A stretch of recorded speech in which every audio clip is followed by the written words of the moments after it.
Alex says we lost, but I was proud of our performance. We can make the playoffs. We can beat everyone till the end of the season. That's what we're checking on this week's Warehouse Walk. We're looking at the 8 games now left for Sheffield Wednesday and just checking in just how far we can get. CJ says, get that comment from Wilder about our season being over, stuck up in our changing room, and let's go for it in our final 8 games. It is far from over. Let's check in with our experts on Sheffield Wednesday, Matt and Tom, on their thoughts on that. Matt, it's not over, is it? As Wilder says. Was it alive before this game, Mark? No, I mean, ultimately, no. Mathematically, of course, it's not. There are 8 games left. I do think the mark of hitting playoffs is going to be lower than 70 this year because of the inconsistencies of teams like West Brom, Bristol City, ourselves, that sort of chasing pack, if you will. But we sat here a couple of weeks ago, me and Tom both said, yeah, there's no way Wednesday make that playoff push now. Don't get me wrong, 2 wins out of 3 helped over the course of the week with a fantastic comeback win against Norwich.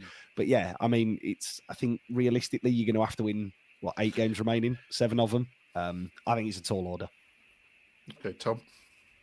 Yeah, 100% agree. I think just seeing from Sheffield United game, I think we played pretty well, but we just don't have the quality. When you're starting Smith and Pato up front in 2025, I don't think we're really there. I also saw that in that game, I think we fielded the oldest team this season. And then the last... I think out of the last 2 years, only one of the players we've bought actually started, which is probably Gisama. So, I don't think, at least for this season, we're going to do much. We're going to get into some tweets from the Derby game in a second, I promise, but we don't want to dwell on it too much. It's gone, but we'll take look at some storylines coming from it. Let's look at these 8 games then before we get into it, which is far more important than anything Chris Wilder does, sings or says. Let's look at the away games first of all then, Matt. Cardiff away is winnable. Rovers away is winnable. Stoke away is definitely winnable. And I tell you what, Watford away on the last day of the season is winnable. So what am I not seeing? That those are the only winnable games because the other 4 are at home. That is the honest answer, Mark. Okay. Go one by one with the away fixtures. Tom, you can take the home ones. Cardiff, fighting for the lives, will be desperate for the point. That's going to be a really difficult game. Blackburn, I mean, they're in a bit of a tailspin since Valerian Ismail's gone in there. It's a midweek game, but again, there's an opportunity there to get points. Stoke, I agree, you should be taking 3 points. Watford, Watford beat us 6-2. Earlier on in the season when we were 2-1 up at half-time. We do have history with Watford on the final day of the season of going and ruining promotion parties down there. So, all of them, I agree with you, Mark. On the surface of it, they are all winnable games. And the run-in is friendly. Absolutely it is, yeah. I mean, your run-in is better than any of the top 8, apart from Leeds United, according to sportsoccer.com. Tom, then, Hull at home, Oxford at home, Middlesbrough at home, Portsmouth at home. Apart from Hull, I don't see any problems there. Yeah, I mean, we're not great at home, so I think there will be problems. But I think as well, with these games being easier, I'm not too sure it is. You always want a kind of mid-table team near the end who've just kind of run the beach. A lot of these teams might be in a relegation battle when we play them, so they'll be up for it. I can see the same story. We'll play pretty well, and then we'll probably draw the game just because we can't, finish. So I think we'll end up just missing out, which is, a bit disappointing. At the start of the season, I probably would have taken it, but just seeing how I don't think there's much quality in this league. If we just invested a little bit more, we probably could have made the playoffs. Yeah. In relation to Danny Roll saying it's not over yet, this is a great tweet from Alex. No one cares, Danny. We're all following Burnley home and away for the last 8, which is brilliant. I think the whole footballing world, obviously, apart from Sheffield United, wants you to have the last laugh here, because I do think it's been derogatory. Lots of the stuff that has been said prior and post this game. Matt, what's your opinion on the Derby game and fallout? The game itself was 2 very, very evenly matched sides.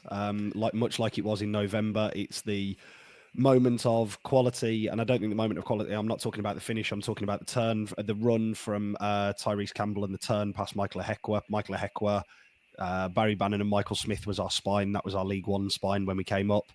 You just can't be going into those games with that as your spine and expecting to come out on the positive side of it. Michael Ehekwa for 99% of games has been good. Those 1% of those games, it's been the key error that's cost us in a number of games. And that's no slight on him. I don't think he would have probably expected to be playing the amount of games this season. I think the fallout after... the biggest compliment that I can pay Chris Wilder, it's probably exactly what you would have expected him to do. In terms of, I'll be honest, I didn't have Hull City and Coventry catching strays, and after the first time in 19 years, he's done the double over Sheffield Wednesday. His interview with BBC Radio Sheffield was 16 minutes. His interview with the official club was a 27-minute rant. I think the thing that came out of it for me, because I'm aware, Mark, anything I say is going to sound so sour and salty. Like, I do appreciate that. I didn't realise how... And this is maybe me doing a bit of a discredit here. I didn't realise how much this football club has got to him. For a side that, don't get me wrong, when they're in League One and when they went up the first time underneath Wilder and they made it to the playoffs and they finished a couple of places outside Europe, as he likes to keep reminding everybody. That I get. That's a brilliant story, genuinely wonderful story.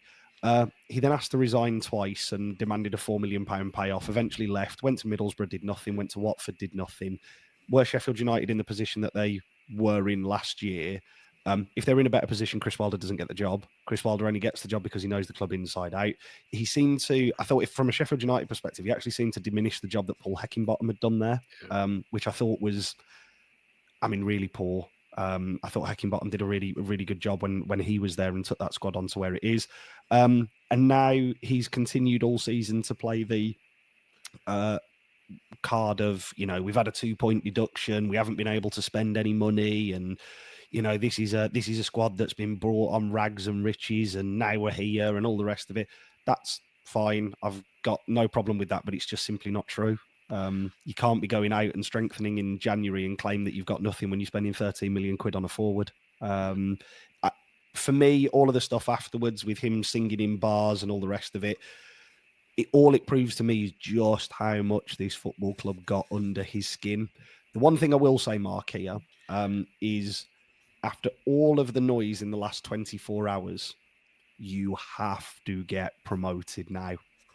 Because if you've done that and you end up in the playoffs and you lose to a Coventry, there is going to be an awful lot thrown back at him, which, again, the position that they're in, I'm sure he and the rest of the Sheffield United fans will back themselves to do so.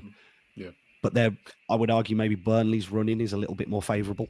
We've gone through that with them. Definitely. So it's big statements to throw around and chuck around at somebody else's season being done with while there's still 8 games left to play and you are only where you are on a handful of points. Yeah, we say these things come around to bite you sometimes, don't we? And for what it's worth, I thought United looked very average, especially in the first half. Absolutely.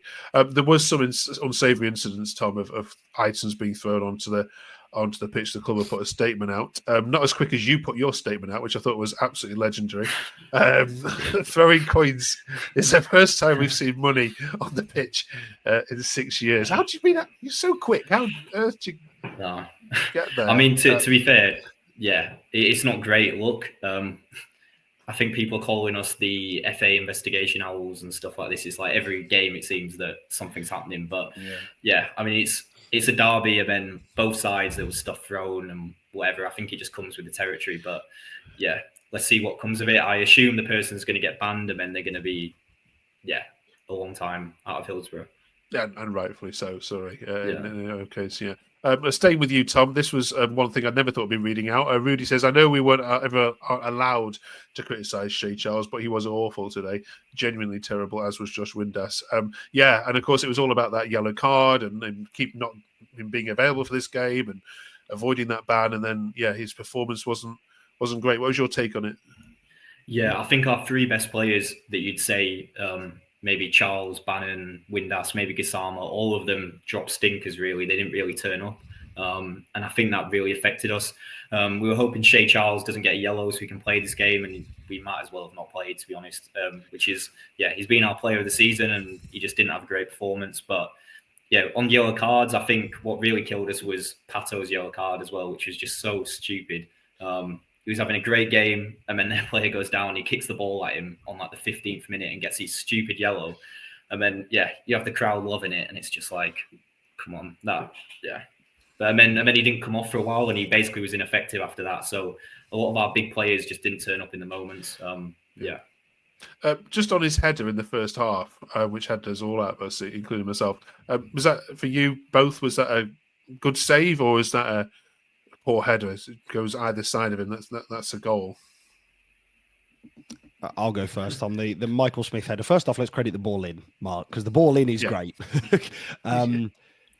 Again, giving credit elsewhere. The defender, I think, does well, gets his body in a good position to do enough to put him off. Michael Smith's got a score. I think it's in the moment, it's a really smart reaction save from one of the best goalkeepers in the league, as Sheffield United fans like to keep reminding us. And obviously, we're not allowed to look at data, but the data backs that up as well. Michael Cooper should be keeping that out because it is literally straight above his head and his hand goes up. Again, I suppose it goes back to all of that. Well, they all like it. It goes back to Chris Wilder and that get it down and head it down into the floor type of thing. I think he's got to do better with it. I dread to think what would have happened had that been Ike Ugbo. Oh, gosh. Yeah, sorry, it was Smith, wasn't it? I thought it was Patterson. Yeah, forgive me. Yeah, I mean, God, Tom, what did you make of the atmosphere, fans' contribution? I thought, first off, it was certainly on TV. It came across as loud and raucous. Yeah, I think it was good, especially when we started well. I think United were very clever about slowing it down. After the first 15, it was like rocking, and then they were able just to get fouls, take the time on throw-ins, and then it kind of went down a bit. But yeah, if we got that first goal, I think we'd probably go on to win, but it's just fine margins. And yeah, I think it was a decent header, but not great. And I think it was a good save. I think, yeah, he's got to score, really. He shouldn't give him a chance to make a good save. Well, now both derbies are done. I think it's fair to say that, the gap in terms of money spent and positions where they are certainly does not reflect, does it? And in the gulf in the games in terms of the scoreline and the performance. Is that fair to say, Matt? Can't say that, Mark. Can't say that. We're not allowed to say that. No, you're not allowed to say that because remember, it's earned. Yeah, don't get me wrong. I think I know I'm being tongue-in-cheek there about Wilder's comments. And again, they've gone about it very differently, and ultimately it's proved success for them. I don't think there is much between the two sides, and I don't think there has been much between the two sides in either of the games. To be fair, I don't think there's been much between Sheffield United and the rest of the division. I think they've found a way to win games at this level, the same as Burnley, which is credit to them. Because you have to go and get the points. Like there's no point in sitting here with 8 games to go and saying a team who's 30 points above where we are isn't a better side. They are. The point is that if you do spend money on players, whether that be this window, whether that be previous windows, if those players are still there, ultimately you should be winning games and you should be doing well. My fear from their perspective, if I was a fan of Sheffield United, thank God I'm not. But if I was a Sheffield United fan, my fear would be if they do get promoted, how many players they need. Because from what I've seen of the games this season against sides that have Premier League players, which realistically there's only really one, which is Leeds, they were found certainly wanting in that game. And it's going to take an awful lot to get them up and keep them there. Okay. Cardiff City next, which of course we'll be talking about in a couple of weeks' time. Next week, there's no football to talk about, but join us as we give Tom and Matt a bit of a rough ride as we put all the out-of-contract players to them and ask them who they keep and who they say goodbye to. So join us for that. Should be a fruity discussion. Thank you very much for watching. Do drop us a subscribe and a like if you've only just come across the channel right now. 20 minutes of Wednesday chat. And if you fancy coming on yourself, drop us an email in the description. The email address in the description below. Thanks very much, Matt and Tom. Thanks for reliving that. We don't need to mention the word Sheffield United or Chris Wilder for the rest of the season, promise. See you in 7 days.